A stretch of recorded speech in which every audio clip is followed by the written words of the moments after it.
2024 नवरात्रातील 9 नैवेद्य, 9 कलर, 9 माळा, 9 देवीची रूपे नक्की याची माहिती घ्यावी।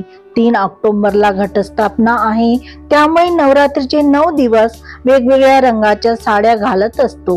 या नवरात्री 2024 ला 9 दिवस कुठले 9 रंग आहे यापेक्षाही महत्त्वाचे म्हणजे 9 दिवस ज्या 9 देवींचे रूपे कोणती, तर त्या प्रत्येक दिवशी कुठली माळ अर्पण करावी। घरातील घटाला अर्पण करा किंवा मूर्ती फोटोला करा। यासोबतच 9 दिवस कुठले वेगवेगळे 9 नैवेद्य आपल्याला अर्पण करायचे आहे, सर्व माहिती मी तुम्हाला आजच्या व्हिडिओमध्ये देणार आहे। या नवरात्रीमध्ये 9 माळी आणि 9 दिवस नैवेद्य अर्पण करावे। देवी आई प्रसन्न होईल आणि तुम्हाला भरभरून आशीर्वाद देईल। आपल्या आयुष्यातील संकट, आजारपण दूर करेल। नवरात्रीमध्ये 9 दिवस 9 रंगाच्या साड्यांना सुद्धा महत्त्व आहे। काही शास्त्रीय कारणे आहेत। 3 ऑक्टोबर गुरुवार नैवेद्य आहे गाईचे शुद्ध तूप।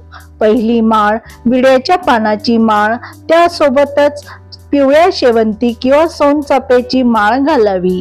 शैलपुत्री देवीची पूजा करावी। साडीचा कलर आहे पिवळा कलर। 4 ऑक्टोबर शुक्रवार नैवेद्य आहे साखर। दुसरी माळ पांढरी फुले, उदाहरण मोगरा, चमेली, अनंत यासारखी फुलाची माळ ब्रह्मचारी देवीची पूजा करावी। साडीचा कलर आहे हिरवा। 5 ऑक्टोबर शनिवार नैवेद्य आहे दूध किंवा दुधापासून बनवलेली खीर। तिसरी माळ गोकर्णीचे किंवा कृष्ण कमळाच्या फुलाची माळ। चंद्रघटा देवीची पूजा करावी। साडीचा कलर आहे राखाडी कलर। 6 ऑक्टोबर रविवार नैवेद्य आहे मालपुआ। चौथी माळ अबोलीची फुले, केशरी किंवा भगवी फुलाची माळ। साडीचा कलर आहे नारंगी कलर। 7 ऑक्टोबर सोमवार नैवेद्य आहे केळी। 5वी माळ बेलाची माळ, स्कंद मातेची पूजा करावी। साडीचा कलर पांढरा कलर। 8 ऑक्टोबर मंगळवार नैवेद्य मध। 6वी माळ कर्दळीच्या फुलाची माळ।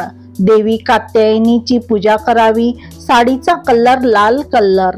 9 ऑक्टोबर बुधवार नैवेद्य आहे गुळाचा।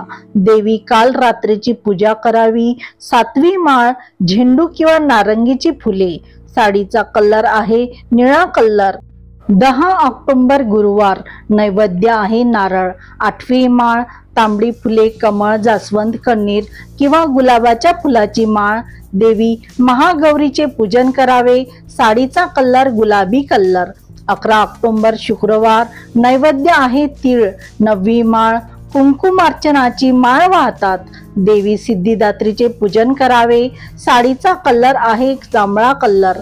स्त्रियांनी नवरात्रीच्या 9व्या तिथीला देवी सिद्धिदात्रेला सौभाग्याचं साहित्य अर्पण करावेत। असे केल्याने आपल्या जोडीदाराच्या आयुष्यातील अडचणी, संकट दूर होऊन तुम्हाला सौभाग्य मिळते।